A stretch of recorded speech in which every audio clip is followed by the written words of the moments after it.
बिस्मिल्लाहिर्रहमानिर्रहीम। अस्सलाम वालेकुम। आज मैं आपको गोला दम कबाब बनाना सिखाऊंगी जो कि बहुत मज़ेदार होंगे और बकरा ईद भी इंशाल्लाह रही है। आप चाहें तो इसे बकरा ईद पर भी बना सकते हैं।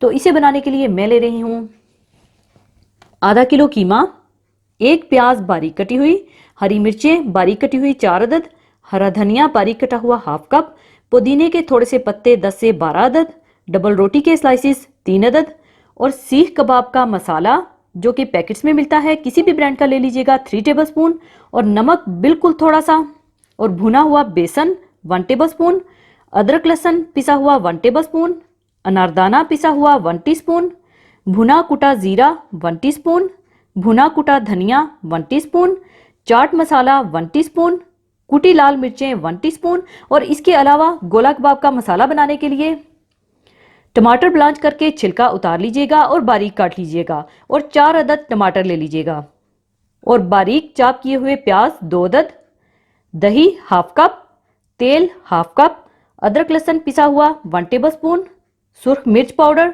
1 टीस्पून, नमक हस्बे ज़रूरत, गरम मसाला पाउडर 1 टीस्पून, और हरा धनिया बारीक कटा हुआ थोड़ा सा, और हरी मिर्चें 4 से 5 अदद, और 1 अदद कोयला चाहिए होगा।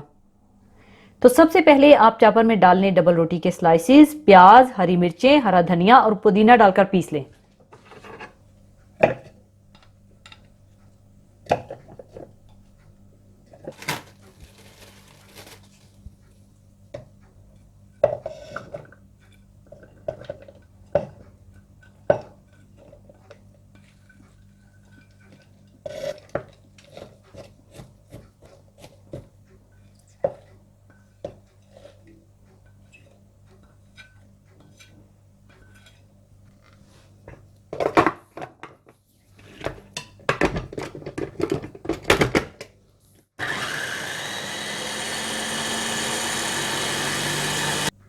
इसके बाद इसमें डाल लें भुना कुटा धनिया,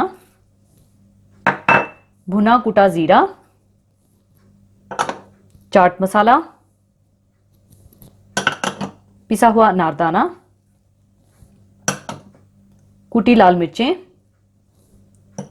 भुना हुआ बेसन, पिसा हुआ अदरक लहसुन, थोड़ा सा नमक, और सीख कबाब मसाला डालकर अच्छी तरह से मिला लें।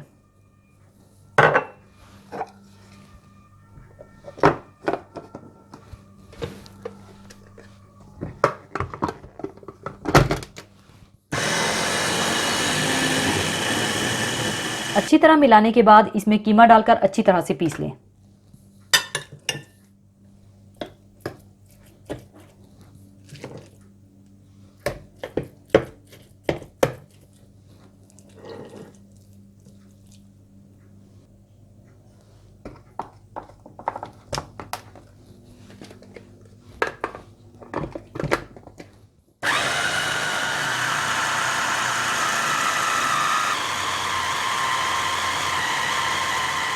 सब कुछ अच्छी तरह से पीसने के बाद हाथों पर थोड़ा तेल लगाकर इनके गोला कबाब बनाकर फ्राई कर लें।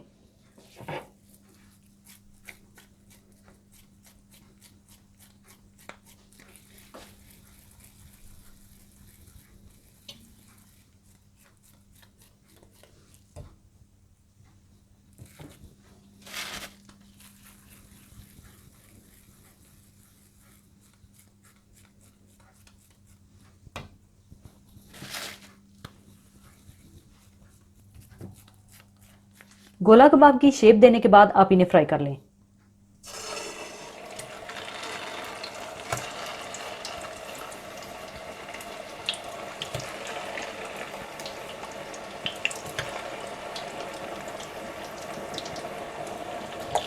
फ्राई करने के बाद आप इन्हें निकाल लीजिएगा और बाकी कबाब भी इसी तरह से फ्राई कर लीजिएगा।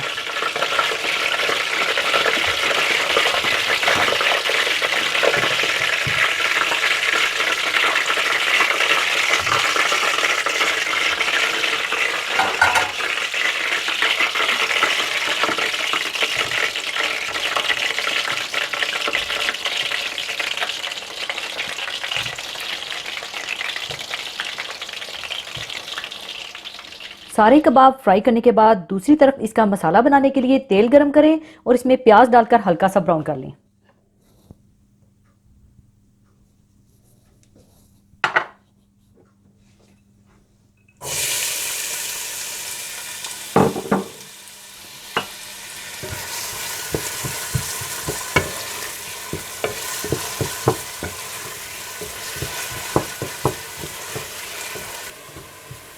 जैसे ही प्याज हल्के से गोल्डन ब्राउन होने लगे तो आप इसमें अदरक लहसुन डालकर थोड़ा भून लें।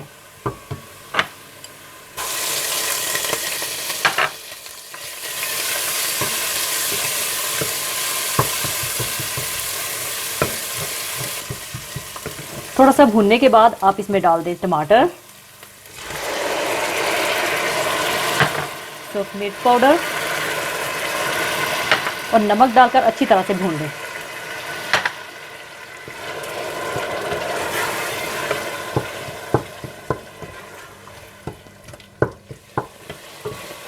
जब टमाटर अच्छे से गलकर मिक्स हो जाए और मसाला अच्छा सा तैयार हो जाए तो आप इसमें दही डालकर मिला लें।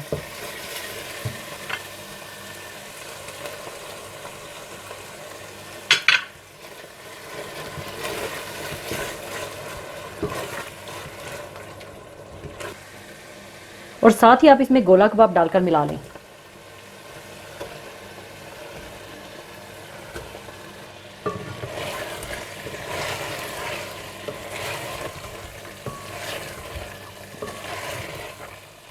अच्छी तरह मिलाने के बाद आप इसके ऊपर डाल लें गरम मसाला पाउडर और हरी मिर्चें डालकर बिल्कुल हल्की आंच पर दम लगा दें।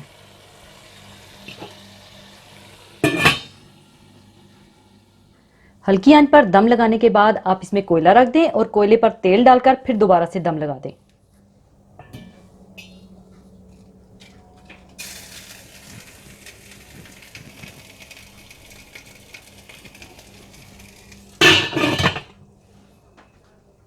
और जब इसमें कोयले की अच्छी सी खुशबू आ जाए तो कोयला निकाल दें और हरा धनिया शामिल कर दें।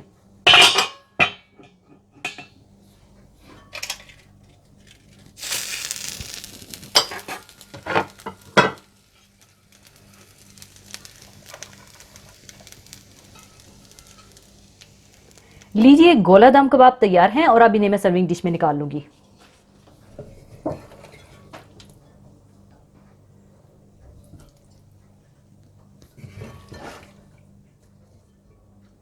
लीजिए, बहुत मज़ेदार गोला दम कबाब तैयार हैं। बहुत नरम और मज़ेदार तैयार होंगे। इसे आप गरम गरम तंदूरी नान या रोटी के साथ सर्व करें।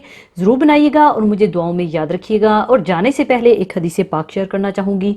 हदीस पाक इस तरह से है, रसूलुल्लाह सल्लल्लाहु अलैहि वसल्लम ने इरशाद फरमाया कि क्या मैं तुम्हें ना बताऊं कि रोज़ा, सदका और नमाज से भी दर्जा में अफजल चीज़ क्या है। हमने अर्ज़ किया कि क्यों नहीं, आप सल्लल्लाहु अलैहि वसल्लम ज़रूर बताएं। आप सल्लल्लाहु अलैहि वसल्लम ने इरशाद फरमाया, वो है दो आदमियों के दरमियान सुलह करवा देना। और दो आदमियों के दरमियान फसाद डालना वो फेल है जो तमाम नेकियों को मौन देने वाला है। ज़िंदगी के अमली मैदान में आदमी मयारे मतलूब पर पूरा उतर सके तो ये इस बात की पहचान होगी कि दीन हक इसका किरदार बन चुका है। अमली ज़िंदगी में जब तक वो अपने खुदा परस्त होने का सबूत नहीं देता, ये नहीं कहा जा सकता कि दीन इसका किरदार बन चुका है। मुमकिन है एक शख्स बज़ाहिर नमाज, रोज़ा और दीगर इबादतों की पाबंदी करता हो, लेकिन किरदार और सीरत के लिहाज से वो भरोसे के काबिल ना हो। इसीलिए हज़रत उमर रज़ी अल्लाह ताला अन्हो आदमी के अच्छे होने के लिए ये ज़रूरी समझते थे कि वो इखलाक़ किरदार और मामलात में अच्छा साबित हो। सिर्फ किसी की नमाज को देखकर उसके अच्छे होने का फ़ैसला करने को वो सही नहीं समझते थे। अगर एक शख्स लोगों के दरमियान इस्लाह के लिए कोशा हो तो इसका ये अमल इस बात की वाज़िया दलील है कि वो शख्स इखलाक़ किरदार का हामिल है। इस एतबार से रोज़ा, नमाज और सदका वगैरह की इबादत के मुकाबले में इसके इस अमल को एक इम्तियाज़ी हैसियत हासिल है। जबकि नमाज, रोज़ा और सदका के असल फ़ायदों और इसकी बरकतों का ताल्लुक़ ख़ास तौर से आदमी की अपनी ज़ात से होता है। जबकि फितना व फसाद की रोकथाम के खुशगवार नताइज से पूरा समाज फ़ायदा उठाता है। इसके अलावा एक बात और भी है कि इस्लाह के काम से इबादत के लिए राहें हमवार होती हैं और इसके ज़रिए से सारी बदबख्तियाँ दूर हो जाती हैं। दीन में इस्लाह, एक दूसरे में सुलह कराने की अहमियत इस कदर है कि इस सिलसिले में झूठ बोलने तक की इजाज़त है। हदीस में है कि झूठ सिर्फ़ 3 मौक़े पर जायज़ है।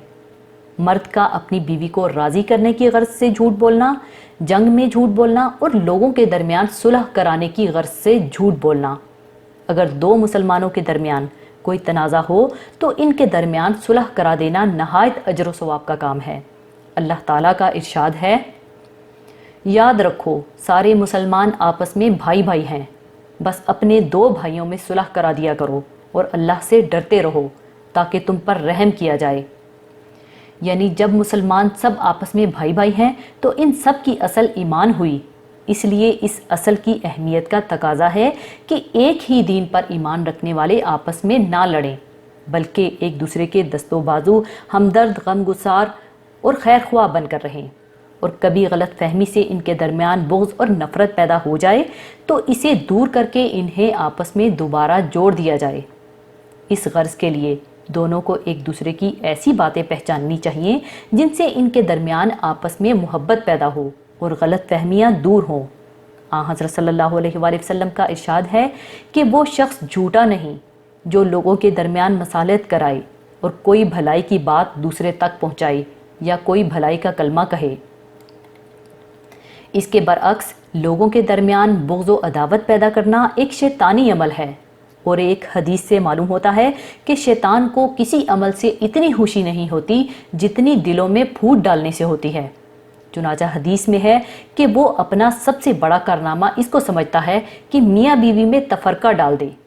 इसके बरखिलाफ़ अगर दो मुसलमानों के दरमियान, ख़ास तौर से मियाँ बीवी के दरमियान गलत फहमियाँ दूर करके इनके ताल्लुकात को खुशगवार बनाने की कोशिश की जाए तो ये इंतहाई सवाब का काम है। ये बात ख़ास तौर से इन लोगों को याद रखनी चाहिए जो एक साथ रहते हैं। जैसे सास, बहू और नंद भावत के दरमियान हमारे मुआशरे में जो तनाज़ात होते हैं वो अमूमन इस्लाम की इस तालीम को नज़रअंदाज करने से ही होते हैं। अगर इस तालीम पर अमल किया जाए तो दुनिया और आखिरत दोनों संवर जाएंगे। इसी के साथ मैं आपसे इजाज़त चाहूँगी। अपना बहुत ख्याल रखिएगा, दुआओं में याद रखिएगा। अल्लाह हाफिज़।